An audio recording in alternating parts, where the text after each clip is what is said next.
I'm Chuck Cecil, and I'm a member of the Channel Cities Jazz Club. And I have been doing a radio show called Swingin' Years for 52 years. I started it back in 1956 on radio station KFI. And presently it's in syndication, a few stations around the country, so I keep working at it. And during those 52 years, I've played a whole lot of records. I have about, somewhere between 20 and 30,000 records, made between 1935 and 1955, the swinging years in my collection. So I play them every week, a few of them. But I tell you, there's nothing better than watching and listening to live musicians. Oh sure, we're not going to bring back Benny Goodman and Duke Ellington and Glenn Miller and people like that, so the best we have. Records, they're original recordings. Well, once a month we go to the Channel Cities Jazz Club, and there are other great jazz organizations throughout Southern California. They generally meet on a Sunday, like Channel Cities Jazz Club. And you get to hear and watch good musicians, and you get to see them in a live mode. You get to hear them in a live mode. And there's nothing better and more unique in this world, because it's live for just an instant and then it's gone. You can never bring it back. You can say, oh, we make a recording of it for you. And you can make a recording of it, but it's never going to be the same as a live performance by good musicians. And of course we have our regulars at the Channel Cities Jazz Club, and then once a month we have a special guests that come in, and of course they're more organized, and they range from traditional jazz all the way up to bop and showbiz type personalities.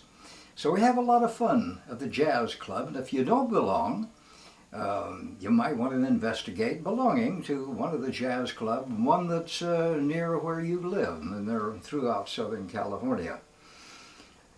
The Swingin' Years itself, this radio show that I do, and I keep doing it. I'm in my 52nd year now. And at one time it was heard around the world in the Armed Forces Radio and Television Service. And that meant a lot of young people in the military were exposed to this great music, this marvelous music that was made by the big bands and jazz performers of those years, 1935 to 1955. Those are the years I call swinging years. And I have interviews with the people who made those records.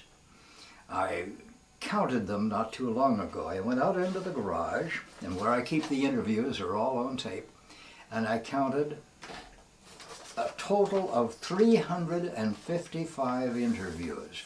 I've interviewed Duke Ellington and Charlie Barnett, and I can't tell you how many. I'm not going to go through 355 for you. Many of them are sidemen we would never know, but all of them made records in that time frame that I call swinging years. And while I can recreate the time period in the swinging years radio broadcasts, it doesn't compare to listening and partaking of today's jazz musicians. Not just traditional jazz. You know, when we first started the swinging years, it belonged to a number of jazz clubs throughout Southern California. And it was always traditional jazz at that time. They played Dixieland, as most people would call it. Now you go to a jazz club, and they don't play just Dixieland, but they play swing, and once in a while you'll hear a little bop worked in, and it's America's music. It's unique in all the world. And this is your invitation from me to visit one of the jazz clubs near you. Maybe you'll even stop in and we can say hello at the Channel Cities Jazz Club in one of their Sunday meetings.